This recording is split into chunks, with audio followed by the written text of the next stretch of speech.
Hello viewers, Mahanadi சீரியலோட today எபிசோடில் என்ன மாதிரியான எதிர்பாராத விஷயங்கள்லாம் நடந்திருக்கு அப்படின்றத வாங்க நம்ம இந்த வீடியோக்குள்ளே பார்க்கலாம். யமுனா இருந்துட்டு ரொம்பவே ஃபீல் பண்ணிட்டு இருக்கிறதுனால காவேரி இருந்துட்டு நிவினை வந்து கூப்பிட்டு வச்சு பேசிகிட்டு இருக்காங்க. நிவின், நான் உங்களை கூப்பிட்டேன்னு சொல்லிட்டு தப்பாக நினைக்காதீங்க, உங்ககிட்ட ஒரு முக்கியமான விஷயம் பேசணும், அதனால தான் உங்களை நான் வர சொன்னேன் அப்படின்றாங்க. என்ன காவேரி, என்ன முக்கியமான விஷயம்? யமுனா வந்துட்டு டிஸ்சார்ஜ் பண்ணிக்கலான்னு இன்றைக்கி சொன்னாங்கள்ல, பண்ணியாச்சான்றாங்க. பண்ணியாச்சு நிவின், அமௌண்ட்லாம் யார் பே பண்ணாங்க அப்படின்னு சொல்லிட்டு கேட்க வராங்க. விஜய் தான், அவர் தான் வந்துட்டு எல்லாம் பார்த்துக்கினாரு அப்படின்றாங்க. காவேரி இருந்துட்டு நிவின், உங்ககிட்ட நான் என்ன எப்படி பேசுறதுன்னு எனக்கு தெரியல, ஏதோ ஒரு இதில் உங்களை கூப்பிட்டுட்டேன், ஆனால் எப்படி சொல்கிறதுன்னு எனக்கு தெரியல நிவின் அப்படின்ட்டாங்க.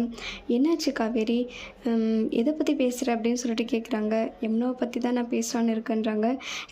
என்ன பேச போகிறேன் யமுனாவை பற்றி அப்படின்றாங்க. நான் என்ன சொல்ல வரேன்னு உங்களுக்கே தெரிஞ்சிருக்கும்னு சொல்லிட்டு காவேரி சொல்கிறாங்க. என்ன தான் சொல்ல வர காவேரி, கொஞ்சம் புரிகிற மாதிரி சொல்கிறியா அப்படின்னு சொல்லிட்டு கேட்குறாங்க.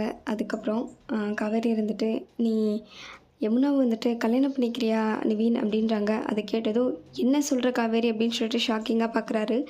நிவின் இருந்துட்டு, ஆமாம் நிவின், அவள் நிலைமையை வந்துட்டு மாற்றணும் அப்படின்னா நீங்கள் வந்து அவளை கல்யாணம் பண்ணிக்கிட்டால் மட்டும்தான் முடியும் அப்படின்றாங்க. அதுவும் இல்லாமல் நான் யமுனா கிட்டே வந்துட்டு சத்தியம் வாங்கியிருக்கேன், எப்படியாவது வந்துட்டு உங்களை யமுனாவுக்கு கல்யாணம் பண்ணி வைக்கிறேன் அப்படின்னு சொல்லிட்டு சத்தியம் வேறு பண்ணியிருக்கேன்றாங்க. காவேரி, நீ பேசுறதுல ஏதாவது லாஜிக்காக பேசுகிறியா? இப்படி கேட்டதில் உனக்கே கொஞ்சம் அசிங்கமாக இல்லையா? சொல்லு பார்க்கலாம். உன்னோட சுயநலத்துக்காக, உன் தங்கச்சி நல்லா இருக்கணும் அப்படின்றதுக்காக வந்து என்னை கல்யாணம் பண்ணிக்க சொல்கிற, அதுவும் சத்தியம் வேறு வாங்கியிருக்க, கொஞ்சமாவது யோசிச்சு தான் இதெல்லாம் பண்ணிட்டுருக்கியா அப்படின்றாங்க. எனக்கு தெரியுது, நான் இப்படி வந்து உங்ககிட்ட கேட்டிருக்கக்கூடாது தான், இருந்தாலும் எனக்கு வேறு வழி தெரில, அவளை எப்படியாவது வந்துட்டு நல்ல நிலைமைக்கு கொண்டு வரணும், எங்கள் வீட்டுக்கு எல்லாம் தெரிஞ்சிச்சு அப்படின்னா என்ன நினைப்பாங்கன்னு நான் நினச்சி கூட பார்க்க முடியாது, அவளோட உயிர் போயிருந்தால் என்ன நிலைமை இருந்திருக்கும், உங்களுக்கு வந்து குற்ற உணர்ச்சியாக இருந்திருக்கும்ல அப்படின்றாங்க. நீ என்ன தான் சொன்னாலும் இது எப்படி சாத்தியமாகும் காவேரின்றாங்க. நீங்கள் கொஞ்சம் நிதானமாக யோசிச்சு முடிவாக சொல்லுங்கள், நாளைக்கு நம்ம மீட் பண்ணலாம் அப்படின்னு சொல்லிட்டு போகிறாங்க. அதுக்கப்புறம் யமுனா, காவேரி, விஜய் 3 பேர் வந்து காலில் வந்துட்டுருக்காங்க.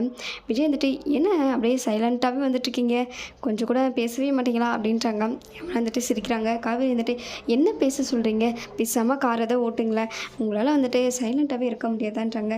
என்ன காவேரி, எப்போ பாரு வந்துட்டு ஒருன்னு மூஞ்சி வச்சுட்டே இருக்க முடியுமா, சொல்லு பார்க்கலாம். நம்ம வீட்டுக்கு போனோம் அப்படின்னா உங்கள் அம்மா எல்லாம் வந்துட்டு என்ன நினைப்பாங்க, நம்ம ஜாலியாக வீட்டுக்கு போகணும் காவேரி அப்படின்றாங்க. என்ன சொல்கிறீங்க நீங்கள், எதுக்கு நம்ம வீட்டுக்கு போகணும், இப்போ தான் வந்து யமுனாவை டிஸ்சார்ஜ் பண்ணி கூட்டிகிட்டு வந்திருக்கோம், அதுவும் இல்லாமல் எங்கள் அக்கா வேறு அங்கே இருக்காங்க, எங்கள் அக்கா வந்து ஆல்ரெடி டவுட்டாக இருக்காங்க, நாங்கள் என்ன பண்ணுறோம் ஏது பண்ணுறோன்னு சொல்லிட்டு எங்கள் அம்மா அதுக்கு மேலே டவுட் படுவாங்க, நம்மளோட கல்யாணத்துலேயே பார்த்தீங்கல்ல, நம்ம வீட்டுக்கு போகிறது சரியாக வராது விஜய், நீங்கள் வந்து தேவையில்லாமல் இந்த வேலையெல்லாம் பண்ணிகிட்ருக்காதீங்க, நம்ம ஃபார்ம் ஹவுஸ்க்கே போகலாம் அப்படின்றாங்க, அப்படி இல்லைன்னா வேறு எங்கேயாச்சும் கூட எங்களை கூட்டிகிட்டு போய் விடுங்கன்றாங்க. என்ன காவேரி, வீட்டுக்கு போகாமல் நீங்கள் எங்கே போயிட்டு இது ஸ்டே பண்ணுவீங்க, அதெல்லாம் ஒன்றும் வேணாம், நம்ம வீட்டுக்கே போகலாம் அப்படின்றாங்க.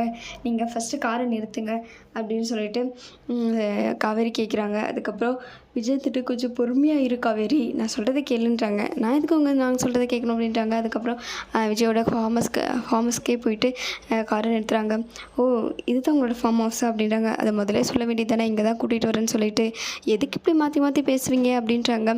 அது சொன்னால் சர்ப்ரைஸ் போகிறல காவேரி, அதனால தான் இப்படி பண்ணேன், எனக்கு தெரியாதா வீட்டுக்கு போனால் என்ன பிரச்சனை வரும்னு சொல்லிட்டு, அந்த அளவு கூடவா நான் யோசிக்காத இருப்பேன் அப்படின்னு சொல்லிட்டு விஜய் சிரிக்கிறாரு. காவேரி வந்துட்டு, சரி பார்க்கலாம் விடுங்க அப்படின்னு சொல்லிட்டு இதோட இந்த எபிசோடு முடிச்சிருக்காங்க. தேங்க்யூ.